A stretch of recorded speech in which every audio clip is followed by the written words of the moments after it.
भूर्भुवः स्वः तत्सवितुर्वरेण्यं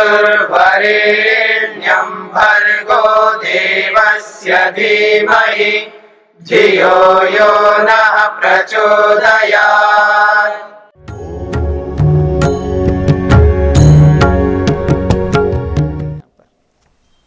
तो चले हम आगे, सूत्रार्थ लिखिएगा।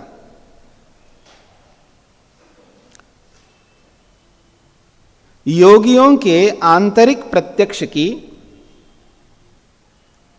योगियों के आंतरिक प्रत्यक्ष की अपेक्षा ना करके, योगियों के आंतरिक प्रत्यक्ष की अपेक्षा ना करके यदि बाह्य प्रत्यक्ष से ईश्वर की सिद्धि की जाए, यदि बाह्य प्रत्यक्ष से ईश्वर की सिद्धि की जाए तो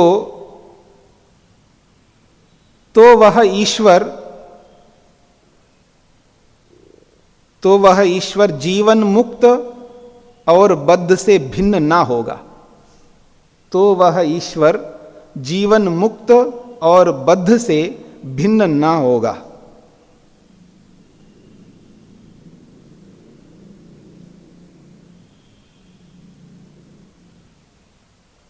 इसलिए योगियों के अबाह्य प्रत्यक्ष को स्वीकार करना चाहिए। इसलिए योगियों के अबाह्य प्रत्यक्ष को स्वीकार करना चाहिए।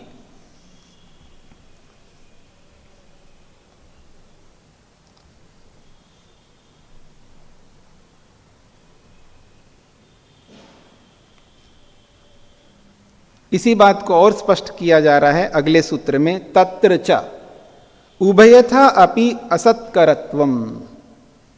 उभयथा अपि, दोनों ही प्रकार से, चाहे आप बद्धात्मा को ईश्वर मानो या मुक्त आत्मा को, जीवन मुक्त आत्मा को ईश्वर मानो, दोनों ही प्रकार से असत्करत्वम, अकिंचित करत्व है, यानी निरर्थक है।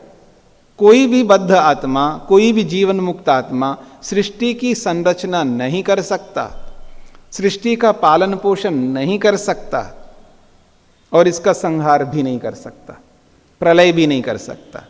ये तो सृष्टि की रचना करना, इसका पालन पोषण करना तो बहुत दूर की बात है, अपने सांस से बचा नहीं सकता। हाँ, याद रखना, ईश्वर लोग भी इलेक्शन में खड़े रहते हैं, हार भी जाते हैं। हाँ, याद रखना। हाँ, ये है ईश्वर। मेरे को याद है जब मैं विद्यार्थी काल में था एक जगह पर, ये होगा शायद 89 की बात होगी, 89 की बात, गुरुकुल में था। तब एक ईश्वर खड़े हो गए, तब बहुत प्रचार हुआ, ईश्वर इलेक्शन में खड़े हो गए, ईश्वर इलेक्शन में खड़े हो गए।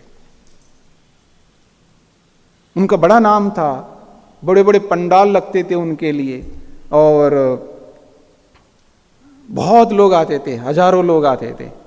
वो इलेक्शन में खड़े हो गए और हार गए, बाद में जीत गए, फिर हार गए, फिर जीत गए, फिर हार गए। ईश्वर भी इलेक्शन में खड़े होते हार जाते हैं। ठीक है, जो ईश्वर अपने आप की ईश्वर बोलता है वो इलेक्शन में जीत नहीं सकता, ठीक है ना, और अपने शरीर तक नहीं बचा सकता, अपने सांसें तक नहीं बचा सकता, वो भी ईश्वर बना हुआ है और दुनिया उसके पीछे है। देखिएगा, और ऐसा ईश्वर बन करके अपनी पूजा करवाते हैं और ईश्वर की पूजा को हटा देते हैं। उन्हीं की फोटो लगवाते हैं, उन्हीं की पूजा करता है आदमी।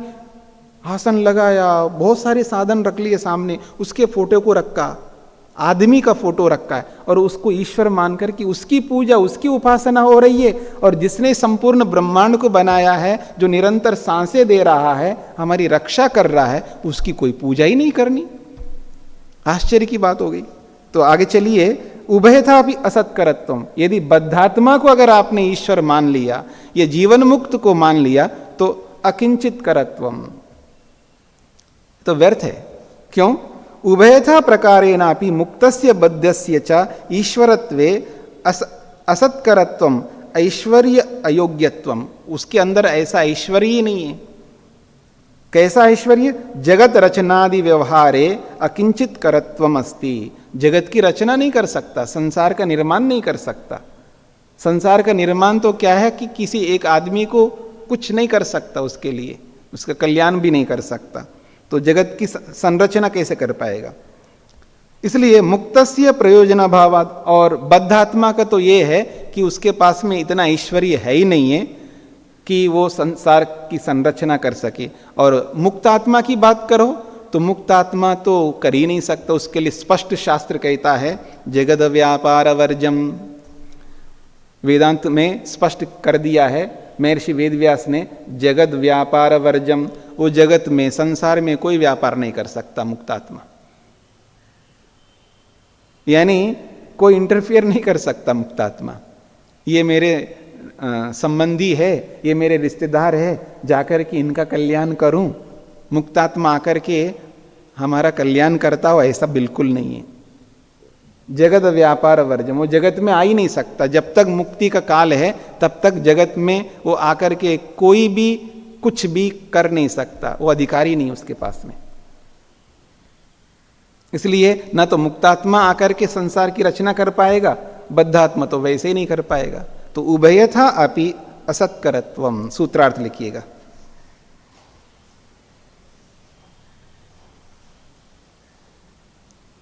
चौरानवे का, जीवन मुक्त व बद्ध दोनों को, जीवन मुक्त व बद्ध दोनों को ईश्वर नहीं मान सकते। जीवन मुक्त व बद्ध दोनों को ईश्वर नहीं मान सकते, क्योंकि उनमें सृष्टि रचना आदि सामर्थ्य का ना होने से, सृष्टि संरचना आदि करने का, सृष्टि संरचना आदि करने का सामर्थ्य ना होने से।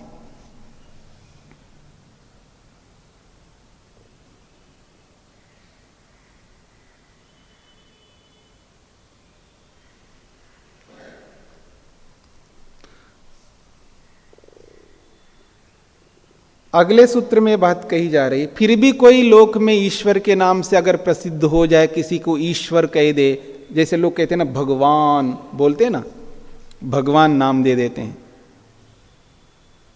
नाम दे देते लोग भगवान ईश्वर ऐसा बोल देते हैं। तो कह रहे हैं यदि लोके कश्चित ईश्वर प्रत्यक्षम प्रसिद्धेत, यदि लोक में कोई ईश्वर के नाम से प्रसिद्ध हो जाए तो हम क्या करें? तो कहते हैं मुक्तात्मना प्रशंसा उपासा सिद्धस्य वा, प्रशंसोपासा सिद्धस्य वा। तो कहते हैं मुक्तात्मनः, मुक्तात्मा की वो प्रशंसा, वो प्रशंसा मात्र है। उपासा सिद्धस्य वा, अथवा उपासना से जो सिद्ध हुआ व्यक्ति है तो बड़ा आदमी बन जाता है, तो उसको केवल प्रशंसा के लिए उसको ऐसा बोला जाता है, वास्तव में नहीं है। कहते हैं जीवन मुक्तस्य चरम देहस्य अथवा ध्यानोपासनया सिद्धिम प्राप्तस्य बद्धस्य। कहते हैं जो जीवन मुक्त है, जो चरम देह का मतलब अंतिम शरीर वाला, ये शरीर छूटा मुक्ति में गया, ऐसा व्यक्ति को चरम देह कहते हैं। चरम का मतलब अंतिम, देह का अर्थ है शरीर, तो अंतिम शरीर वाला, अथवा जो ध्यान आदि के माध्यम से उपासना करके सिद्धि को जिसने प्राप्त किया है उसका।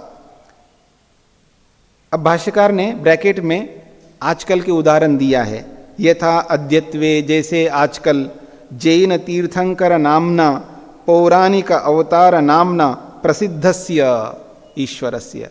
जैन तीर्थंकरों को मानते हैं ना जैन लोग, उनको ईश्वर बना देते हैं, और हम लोग भी कोई कम नहीं है, हम लोग भी किसी ना किसी को ईश्वर बना डालते हैं। ये अवतार वो अवतार, दुनिया भर के अवतार बना दिया, किसी प्राणी को भी नहीं छोड़ा, सुअर को भी भगवान बना दिया। ठीक है जी, अब क्या करें? हाँ, मगरमच्छ को, सुअर को, किसी को भी बना सकते हैं। हाँ जी जी, तो प्रशंसा मात्रम, ये तो केवल उस व्यक्ति की जो खूबियत होती है, उसके अंदर कोई विशेष गुण होता है, उसकी प्रशंसा के लिए हम उसको भगवान कह सकते हैं। उनको क्या हम अपने आप को कह सकते भगवान? हाँ, इसमें क्या दिक्कत है? भगवान का मतलब समझ लीजिएगा, जिसके पास अच्छे ऐश्वर्य हो, जिसके पास धर्म हो, तो उसको भगवान कह सकते हैं। और रोज हम वैसे भी प्रार्थना करते ही हैं। आप पता नहीं करते नहीं करते, हम लोग तो, हमारे विद्यार्थी तो रोज सुबह उठ करके यही बोलते, भगएव भगवान अस्तु देवास्तेन वयम भगवन्तः स्याम, बोलते ही है ना। हम लोग भगवान बने ऐसे बोलते हैं। भगवान का मतलब है जिसके बाद ऐश्वर्य हो। ऐश्वर्य दो प्रकार का होता है, एक बाहर का ऐश्वर्य, एक अंदर का ऐश्वर्य। तो जो अंदर के ऐश्वर्य जिसके पास है उसको भगवान बोला जा सकता है। पर भगवान बोलना अलग बात है और सृष्टिकर्ता बोलना अलग बात है।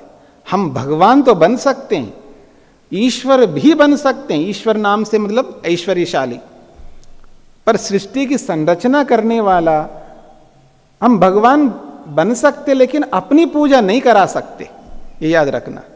अपनी पूजा कराने का मतलब है कोई आदमी मेरी उपासना करने लग जाए और वास्तविक सृष्टिकर्ता, संसार को बनाने वाला, जो निरंतर सांसें देने वाला, उसको तो छोड़ दे, उसकी उपासना ना करे, उसका ध्यान ना करे, और मेरे को सामने रख के, मेरे फोटो को सामने रख करके ही अगर पूजा करने लग जाए तो बहुत मुश्किल हो जाएगा। और उसको तो कुछ मिले ना मिले तो भगवान सबसे ज्यादा दंड मेरे को दे देगा। याद रखना, जिसकी पूजा हो रही है ना आज भगवान के नाम से, उसको जितना दंड मिलता है ना, उतना दंड उसकी पूजा करने वाले को नहीं मिल सकता। हाँ, याद रखना, दंड तो दोनों को मिलेगा, लेकिन सबसे ज्यादा दंड उसको मिलता है जो सबसे अधिक दोष करता है। हाँ जी, बोलिए। वंदनीय आचार्य जी। जी, जैसे आपने बोला कि इन इंद्रियों से ईश्वर नहीं दिखाई देता है जी, और जो इस देह में आता है वो भी ईश्वर नहीं होता है जी। इसी तरह से जैसे वो ब्रह्मा कुमारी के जो संस्थापना करता है दादा लेखराज, वो ब्रह्मा कुमारी वालों कहते हैं कि जो दादा लेखराज जी हैं वो उनका जो तन था वो थोड़ा ऊंचा बोलेंगे। जी आ रही है आवाज? थोड़ा ऊंचा बोलो। तो ब्रह्मा कुमारी के जो संस्थापना करता जो दादा लेखराज हैं जी, तो ये ब्रह्मा कुमारी वाले कहते हैं कि दादा लेखराज जो है इनके अंदर श्री कृष्ण की अंतिम आत्मा है, इसलिए ये भगवान है। वो 84 जन्म मानते हैं, हम अनगिनत मानते हैं। जी, जी। इसी तरह से यहाँ पर अजमेर में एक राजगढ़ है, तो एक बाबा रहते हैं, वो स्वयं को कहते हैं कि मेरे अंदर भैरव आते हैं, और फिर वो जो उनके प्रजा आती, जो उनके जो पूज वो भक्त लोग हैं, उनके लिए दारू लेकर आते हैं, शराब और बियर वगैरह लेकर आते हैं, वो स्वयं गड़गड़ गड़ के पी जाते हैं और वो बताते हैं कि मैं ईश्वर हूँ। तो मेरे एक मित्र मेरे समक्ष बैठे हैं, वो वहाँ जाते हैं, जैसे ये हैं, वो वहाँ जाते हैं और वो मानते भी हैं। मैंने इस विषय में समझाया भी था, परंतु उन्होंने मेरी बात नहीं मानी। फिर मैंने बोला कि कभी विषय आएगा शायद ऐसा सांख्य में, तो उस समय स्पष्ट हो सकता है। तो वो विषय आ गया है, तो आप समाधान करें और इनको समझाएं। वो तो बाद में समझाया जाएगा, प्रसंग से अलग हो जाएगा। ऐसा है कि मनुष्य कभी सृष्टिकर्ता नहीं बन सकता। मनुष्य जो है, मनुष्य शरीर में रहने वाला या शरीरधारी व्यक्ति, वो कह रहा था ना, वो भगवान बन जाए हमें कोई आपत्ति नहीं है, वो ईश्वर बन जाए हमें कोई आपत्ति नहीं है। ईश्वर का मतलब, भगवान का मतलब है बड़े ऐश्वर्यशाली, जिसके पास बहुत सारी सिद्धियां हैं, ये बन सकता है। सिद्धियां तो होती है, आपके चेहरे को देख करके कोई बता सकता है, हर कोई नहीं बता सकता है, तो वो भी भगवान है, वो भी ईश्वर है। आपको पढ़ लेता है, आपकी मन की बात को बता देता है। ऐसे सब बहुत सारी सिद्धियां लोगों के पास में हैं, जिन्होंने मेहनत किया या परंपरा से उनको प्राप्त हुई है। ऐसे लोग भगवान बन सकते हैं, हमें कोई प्रॉब्लम नहीं है। पर भगवान का मतलब सृष्टिकर्ता नहीं है, संसार को बनाने वाला नहीं है। ठीक है, वो अच्छा मनुष्य हो सकता है, बहुत बड़ा मनुष्य हो सकता है, पर वो ही ईश्वर सृष्टि को बनाने वाला, वो ऐसा नहीं हो सकता। ठीक है ना? तो मनुष्य कभी ऐसा नहीं हो सकता। जो बंधन में रहता है वो कभी सृष्टिकर्ता नहीं बन सकता। जिसके साथ क्लेश जुड़े हुए हैं, भगवान राम भी रोए थे जैसे आप लोग रोते हैं। जब सीता को लेके गए थे तो वो भी रोए थे, ठीक है ना? और योगीराज श्री कृष्ण ने भी कितनी लड़ाइयां की हैं, युद्ध किया है, और उनका एक नाम भी रणछोड़ भी है, भगोड़े हैं, भाग जाते हैं युद्ध से। ठीक है ना? कहने का मतलब है अगर वही भगवान होता, वही सृष्टिकर्ता होता, वही संसार को बनाने वाला होता, तो भाग क्यों जाते हैं डर करके? और भागना डर करके ये गलत नहीं है, याद रखना, ये बुद्धिमत्ता है। बुद्धि का यूज करने वाला ही ऐसा कर सकता है। हाँ, ये याद रखना। मतलब ये गलत क्वालिटी नहीं है भागना। अगर दुख से भागे नहीं तो फिर क्या करे? अगर सामने दुख आ रहा हो, अगर आप ये कहना चाहते हो नहीं दुख से नहीं भागना चाहिए, दुख को गले लगाना चाहिए, ठीक है। अभी हमारा जो रोड है ना 6 लेन का है, 6 लेन का रोड है, उसके बीच में आपको खड़ा कर देते हैं। यहाँ तो 8 लेन का तो नहीं है ना, 6 लेन का ही है। 6 लेन के रोड पर आपको बीच में खड़ा करते हैं और सामने से भरी हुई ट्रक बहुत स्पीड में आ रही है, आने दो, हाँ, एक्सीडेंट होने दो। हटते क्यों हैं, डरते क्यों हैं? दुख से नहीं डरना चाहिए ना, दुख से क्यों भाग रहे हो? आपकी माँ भी खड़ा कर दे ना तो भी आप खड़ा नहीं हो सकते। माँ क्या, भगवान भी आकर के बोले ना कि खड़े हो जाओ यहीं पर, नहीं खड़े हो सकते आप।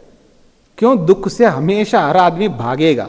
तो श्री कृष्ण भी दुख से भागे, उन्होंने भांप लिया है, इसके पास सेना अधिक है, इसके पास सामर्थ्य अधिक है। आज मेरे पास सेना उतनी नहीं है, मेरे पास आज इतना सामर्थ्य नहीं है, अगर इससे मैं लड़ूंगा तो मैं हार जाऊंगा, इसलिए अब मैं इससे नहीं लड़ सकता। अब इसके पास बल ज्यादा है और जब बल मेरा बढ़ जाएगा तब लड़ूंगा, तब हराऊंगा, मान करके भाग गए वहां से। ये बुद्धिमत्ता है ये तो बुद्धिमत्ता है। तो कहने का मतलब यह है कि मनुष्य जो है भगवान हो सकता है, ऐश्वर्यशाली हो सकता है, उसको ईश्वर नाम से बोल सकते हैं, लेकिन उस मनुष्य को सृष्टिकर्ता मत बनाओ, सृष्टि का पालन पोषण करता नहीं मानो। और उसकी भक्ति करने का मतलब ये होता है उसके गुणों को अपने में धारण करना भक्ति है। कोई सोचे, कोई पत्नी या कोई पति सोचे मेरी पत्नी बहुत अच्छी है, अच्छी है, बहुत अच्छी बात है, बहुत अच्छी है, ऐसी है वैसी है, बहुत सारे गुणगान कर रहा है। तो उससे पूछा किसी ने, भाई इतनी अच्छी इतनी अच्छी पत्नी है तो भाई बताओ कौन है वो, कहाँ रही थी? नहीं जी मैंने तलाक दे दिया। अरे भले आदमी अच्छी का मतलब ये थोड़ा कि तलाक देना है? तो यही वाली बात है, आप जिसको अच्छा मान रहे हो, उसके गुणों को तो धारण किया नहीं है, तो फिर उस अच्छे कहने का मतलब क्या हुआ? मेरी बात समझ रहे ना? मैं किसी को अच्छा बताने का मतलब ये होता है उसके गुणों को धारण करना। हमने ना राम के गुणों को धारण किया, ना कृष्ण के गुणों को धारण किया। किसी भी अवतार को सामने रखिएगा, उसके अच्छे गुणों को तो धारण नहीं किया। हाँ, उस अवतार के गुणों को धारण कर रहे हैं। कोई स्वयं ही भगवान मान रहा है अपने आप को और वो शराब पीता है तो उसको तो धारण करता ही आदमी मतलब कोई किसी भगवान को शराब चढ़ाते हैं तो वो शराब तो पी लेगा वो, ठीक है ना? कोई ऐसा भगवान लाओ सामने जो सत्य बोलता हो और उसको धारण करके दिखाओ, तब तो उसकी पूजा करने का मतलब है। तो किसी की पूजा का मतलब ये नहीं है कि हाथ जोड़ना। हाथ जोड़ने से मिलेगा क्या भाई? भगवान के पास जाने का मतलब, भगवान की पूजा करने का मतलब है कुछ प्राप्ति हो जाना चाहिए, हमको कुछ मिलना चाहिए, और कुछ मिल ही नहीं रहा है, कुछ मिल ही नहीं रहा है, उल्टा हानि हो रही है। तो ऐसे भगवान को मानने का क्या मतलब है? केवल हाथ जोड़ने मात्र से यदि कल्याण होता हो तो रोज, हाँ, ये नेता लोग तो बहुत हाथ जोड़ते हैं, ठीक है जी। जब वोट लेने की बात आ जाए तो इतने हाथ जोड़ते हैं, इतने हाथ जोड़ते हैं, तो उसकी कोई साष्टांग प्रणाम भी कर सकते हैं आपको। तो हाथ जोड़ने मात्र से समाधान नहीं होगा। समाधान तब होगा जब उसके गुणों को हम अपने जीवन में धारण करेंगे। ये वास्तविक पूजा है। धरती की पूजा करो, इसका मतलब उसके सामने हाथ जोड़ के मत बैठना, धरती का ढंग से इस्तेमाल करो, ये धरती की पूजा है। पानी की पूजा करने का मतलब है लोटे में पानी रख करके हाथ जोड़ना नहीं है। पानी की पूजा का मतलब है पानी का इस्तेमाल करो, वेस्टेज मत करो पानी का, ये है पानी की पूजा करने का मतलब। तो हर वस्तु की पूजा करने का ढंग अलग है, जैसी वस्तु वैसी पूजा करनी होनी चाहिए। पूजा का मतलब ये नहीं केवल हाथ जोड़ना है, हाथ उसके सामने जोड़ो जो समझ सकता आपके हाथों को, आप मेरे सामने जोड़िए, मैं समझ सकता हूं, मैं आपके सामने जोड़ता हूं, आप मेरे को समझ सकते हैं। मैं किसी स्टैचू के सामने हाथ जोड़ूंगा, कितना ही जोड़ूंगा, वो क्या समझे स्टैचू, मूर्ति, नहीं समझ सकता है ना। तो इसलिए क्योंकि पूजा किस वस्तु की कैसी करनी चाहिए ये भी सीखना पड़ता है। भगवान तो मतलब ईश्वर तो चोरों के लिए भी कहा है, चोरेभ्यो नमः, तस्करेभ्यो नमः। हाँ, तो उनको भी नमन करना है, मतलब उनका नमन ऐसा नहीं उनको दंड देना ही उनका नमन है ठीक है ना मतलब नमस्कार करने का अलग अलग अर्थ होते हैं ना। तो ईश्वर साक्षात वेद में कहते हैं, यजुर्वेद में, चोरेभ्यो नमः, तस्करेभ्यो नमः, कहते हैं सबको नमस्कार किया है। तो उस हर नमस्कार का अलग अलग अर्थ है वहां पर। तो ऐसे ही हर वस्तु के सामने जो पूजा होती है वो अलग अलग प्रकार की पूजा होती है। तो उस वस्तु का हमें यूज करना है, प्रयोग करना है, उस वस्तु से लाभ लेना है। हम लाभ कुछ नहीं लेते और हाथ जोड़ करके नमस्ते करते जा रहे हैं, क्या मतलब है? किसी की पूजा का मतलब है उस वस्तु से लाभ लेना, ये है पूजा है। ये पूजा का एक्चुअल अर्थ है, वास्तविक अर्थ है। तो वास्तविक अर्थ में हमको रहना चाहिए। ठीक है जी, आगे बढ़े हम लोग। सूत्र का अर्थ लिख दीजिएगा, 95वें सूत्र का अर्थ। जीवन मुक्त अथवा उपासना से सिद्धि को प्राप्त आत्मा का, जीवन मुक्त अथवा उपासना से सिद्ध आत्मा को ईश्वर कहना, भगवान कहना प्रशंसा मात्र है, प्रशंसा मात्र है।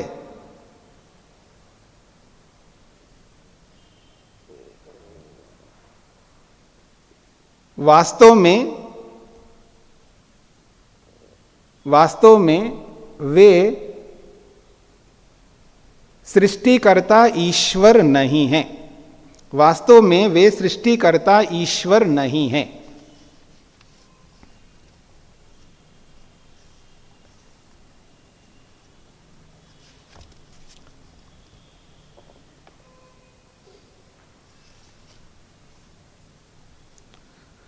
अब एक भूमिका के रूप में प्रस्तुत किया जा रहा है। अस्तु तर्हि योगिनाम आंतरिक प्रत्यक्ष ग्राह्य पुरुष विशेष ईश्वरः क्लेश कर्म विपाकाशयै अपरामृष्ट पुरुष विशेष ईश्वरः यह खलु वैदिक सिद्धांते स्वीक्रियते, परंतु तस्य नित्य शुद्ध बुद्ध मुक्त स्वभावत्वात् कथम ईश्वरत्वम अधिष्ठातृत्वम च इति आकांक्षायाम उच्यते।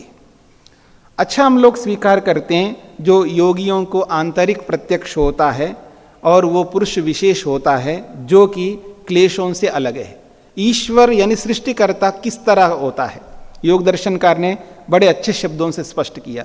जिसको हम ईश्वर मानते हैं या जो सृष्टि को बनाने वाला है, इस सृष्टि का पालन पोषण करने वाला है और समय आने पर इसका जो विनाश करने वाला, वो कैसा होना चाहिए, उसका क्या लक्षण होना चाहिए, वो कहते हैं वो जो क्लेशों से रहित होना चाहिए। उसको पहला कंडीशन बताया, पहली शर्त है वो क्लेशों से रहित होना चाहिए।